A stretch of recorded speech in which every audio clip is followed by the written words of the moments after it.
तर welcome back to my YouTube family. मी भारती तुम्हा सर्वांचं स्वागत करते पुन्हा आपल्या भारती नर्सिंग क्लासमध्ये. तर आजच्या क्लासमध्ये आपला टॉपिक आहे बायोसायन्स JNMचा JNM फर्स्ट इयर. तर त्याच्यामध्ये आपण घेणार आहे प्रतिकारशक्ती. आता प्रतिकारशक्ती म्हणजेच काय, तर त्याचे इम्युनिटी पॉवर. तर हा क्वेश्चन आहे 5 मार्क्ससाठी IMP क्वेश्चन आहे, त्याच्यामुळे लक्ष द्या. आणि मी टाकलेले आधीचे जे क्वेश्चन पेपर आहेत त्या क्वेश्चन पेपरमध्ये हा बऱ्याचशा वेळा क्वेश्चन पेपरमध्ये 3 क्वेश्चन पेपरमध्ये हा एकच प्रश्न येऊन गेलेला आहे. त्याच्यामध्ये तुम्ही पाहू शकता. तर IMP क्वेश्चन आहे 5 मार्क्ससाठी. तर त्या प्रतिकारशक्ती म्हणजेच काय ते आपण पाहणार. इंट्रोडक्शन. सर्वप्रथम व्हिडिओ सुरू करण्याआधी जर चॅनलवरती तुम्ही नवीन असाल तर आपल्या भारती नर्सिंग क्लासला लगेच सबस्क्राईब करा आणि बेल आयकॉन घंटेला सुद्धा प्रेस करा. आणि असेच तुम्हाला लाईव्ह क्लाससुद्धा अटेंड करायचे असतील तर आपल्या भारती नर्सिंग क्लास यूट्यूब चॅनलला लगेच जॉईन व्हा. तर सुरू करूया व्हिडिओ. इंट्रोडक्शन. प्रतिकारशक्ती म्हणजेच आपल्या शरीराची रोगजनक काचा. आता आपल्या शरीराची जे रोगजनक क्रिया असतील म्हणजेच त्याला अशी काचा असे म्हणतात. तर ते आक्रमणाचा प्रतिकार करण्याची क्षमता होय. आता आपल्या शरीरावर जे आक्रमण करतात त्या आक्रमण करण्याच्या जी क्षमताला प्रतिकारशक्ती असे म्हणतात. तर ही आपल्या शरीराची एक संरक्षण यंत्रणा आहे. तर हे काय, आपल्या शरीराची एक संरक्षण यंत्रणा आहे जी विषाणू, जीवाणू किंवा बुरशीसारख्या परदेशी घटकांपासून शरीराचे संरक्षण करते. आता प्रतिकारशक्ती हे काय करते, तर आपल्या शरीराचे रक्षण कशापासून करते, तर विषाणू, जीवाणू किंवा बुरशीसारखे या परदेशी घटकापासून शरीराचे ते संरक्षण करते आणि आपापल्या संक्रमण व रोगांपासून वाचवते. आणि आपल्याला काय करते, तर इतर रोगांपासून व संक्रमणापासून ते वाचवते. तर रोगप्रतिकारक प्रणाली. प्रतिकारशक्ती पेशी, ऊती आणि प्रथिनांचा एक जटिल जाळापासून कार्य करते. आता रोगप्रतिकार प्रणाली काय करते, तर प्रतिकारशक्ती जशी की पेशी, ऊती आणि प्रथिनांचा एक जो जटिल जाळ्यामुळे ते कार्य करते. कार्य. आता त्याचे कार्य, जटिल कार्य म्हणजे ही प्रणाली रोगजनकांना ओळखते आणि त्यांच्याशी लढण्यासाठी प्रतिपिंड म्हणजेच अँटीबायोटिक जे तयार करून त्यांना निष्क्रिय असे करते. म्हणजे आपल्या बॉडीमध्ये अँटीबायोटिक तयार करते व त्या जे काही रोगजनक असतील जंतू त्यांना ते निष्क्रिय करते. त्याच्यानंतर प्रतिकारशक्तीची व्याख्या. आता ही आहे 2 मार्क्ससाठी. रोगप्रतिकारशक्तीची व्याख्या. तर शरीरावर हल्ला करणाऱ्या रोगजनकांशी लढून संक्रमण आणि आजारांपासून शरीराचे संरक्षण करण्याच्या क्षमतेला प्रतिकारशक्ती असे म्हणतात. आता शरीरावर जो हल्ला होतो त्या हल्ला करणाऱ्या रोगांशी लढून आणि संक्रमण आणि आजारांपासून शरीराचे संरक्षण करण्याच्या ज्या क्षमतेला म्हणजे जी क्षमता आहे त्या क्षमतेला प्रतिकारशक्ती असे म्हणतात. ही झाली प्रतिकारशक्तीची व्याख्या. त्याच्यानंतर काही सर्वसामान्य व्याख्या. तर प्रतिकारशक्ती म्हणजे शरीराची रोगजनक म्हणजेच पायथोग्रेस, उदाहरणार्थ जीवाणू, विषाणू, बुरशी आणि इतर हानिकारक पदार्थापासून शरीराचे स्वतःचे संरक्षण करण्याची जी नैसर्गिक क्षमता आहे त्या क्षमतालाच प्रतिकारशक्ती असे म्हणतात.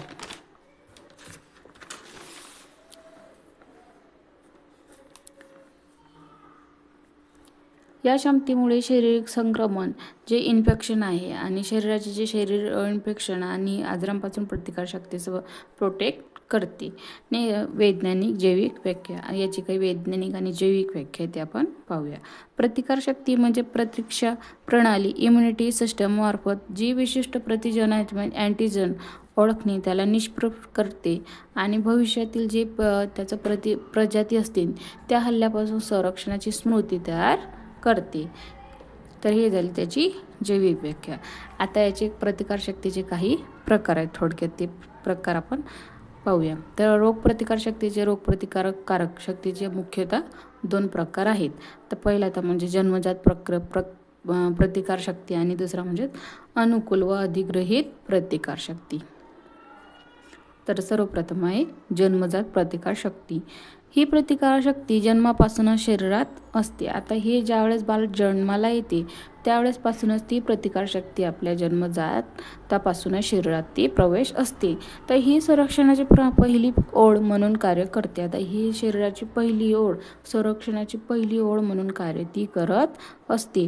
आता ही विशिष्ट नसते, म्हणजेच ती कोणत्याही रोगजनकावर सामान्यपणे हल्ला करते. आता ही विशिष्ट नसते, पण ते काय करते तर कोणताही रोगजनक असतील त्याच्यावर ते हल्ला करते. विशिष्ट जंतूसाठी तयार नसते. विशिष्ट ती काय जंतूसाठी तयार नसते. यात त्वचा, स्मेलन, त्वचा, मेकस व मेंबरन्स, पोटातील एडिस, पोटातील जे काही ॲसिड असते आणि रक्तपेशी, उदाहरणार्थ फॅगोसाइट्स, न्यूट्रोफिल्स व मॅक्रोफाइल यांचा समावेश याच्यामध्ये होतो. नेक्स्ट आहे अनुकूल व अधिग्रहित प्रतिकारशक्ती. आता ही प्रतिकारशक्ती आयुष्यात रोगजनकांच्या संपर्कात आल्यानंतर लसीकरणानंतर विकसित होते.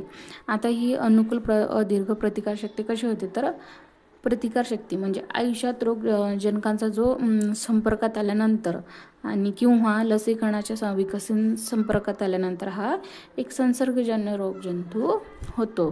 त्याच्यावर प्रतिकारशक्ती कशी काम करते तर हे पाहूया. तर ही संरक्षणाची एक दुसरी ओळ असते, विशिष्ट म्हणजे लसीकरण. आता ही संरक्षणासाठी विशिष्ट असते, म्हणजेच ती एक विशिष्ट रोगजनकांसाठी प्रतिपिंड म्हणजे अँटीबायोटिक्स तयार करते. आता याच्यामध्ये काय करतात हे रोगजनकांसाठी प्रतिपिंड म्हणजे अँटीबॉडीज ते शरीरात तयार होत असते. आता यात लिफोसाइट किंवा TPC आणि BPC आणि प्रतिपिंड यांचा समावेश होतो. आता जे अँटीबायोटिक्स असतात त्याच्यामध्ये कशाचा समावेश असतो तर लिफोसाइट्स, TPC आणि BPC यांचा प्रतिपिंड यांचा समावेश होतो. नेक्स्ट आहे नैसर्गिक प्रतिकारशक्ती. तर ही प्रतिकारशक्ती जन्मातच शरीरात असते आणि ती त्वरित आणि सर्वसाधारणपणे कार्य करते. आता नैसर्गिक प्रतिकारशक्ती जी आहे ती जन्मजातच शरीरात प्रवेश असते आणि ती त्वरित व सर्वसाधारणपणे कार्य करते. नेक्स्ट आहे ही शरीराच्या सुरक्षा पहिला स्तर असतो. आता हा शरीराचा सुरक्षा पहिलाच स्तर असतो. शरीरात घुसलेल्या सूक्ष्मजीवांचा आक्रमणाला थांबवतो. आता शरीरात जे घुसलेले सूक्ष्मजीवांचा असतील आक्रमणाला ते थांबवते. त्यामध्ये श्वसन नलिका, त्वचा, जठरांचे आम्ल आणि लहान प्रतिकारशक्ती पेशी जसे की न्यूट्रोफिल्स आणि मॅक्रोफेज यांचा समावेश होतो. नेक्स्ट आहे नैसर्गिक प्रतिकारशक्ती अनेक वेळा जलद कार्य करते, पण ती अत्यंत विशिष्ट नसते, म्हणजेच ती सर्व सूक्ष्मजीवांना समान प्रतिसाद देते. तर हे झाले प्रतिकारशक्तीचे प्रकार. तर तुम्हाला रोगप्रतिकारशक्ती हा टॉपिक कसा वाटला कमेंट करा आणि इथपर्यंत तुम्हाला लक्षात आलं असेल तर याच्यामध्ये काही अडचणी असतील किंवा याच्यामधला कुठला तरी टॉपिक तुम्हाला जर समजला नसेल तर लगेच कमेंट करा आणि व्हिडिओ स्किप न करता शेवटपर्यंत नक्की बघा. आणि खरंच तुम्हाला जर हा व्हिडिओ तुमच्यासाठी खूप युजफुल वाटला असेल तर आपल्या भारती नर्सिंग क्लास यूट्यूब चॅनलला लगेच सबस्क्राईब करा. तर थँक्यू. भेटूया दुसऱ्या टॉपिकवरती नेक्स्ट व्हिडिओमध्ये. तोपर्यंत बाय.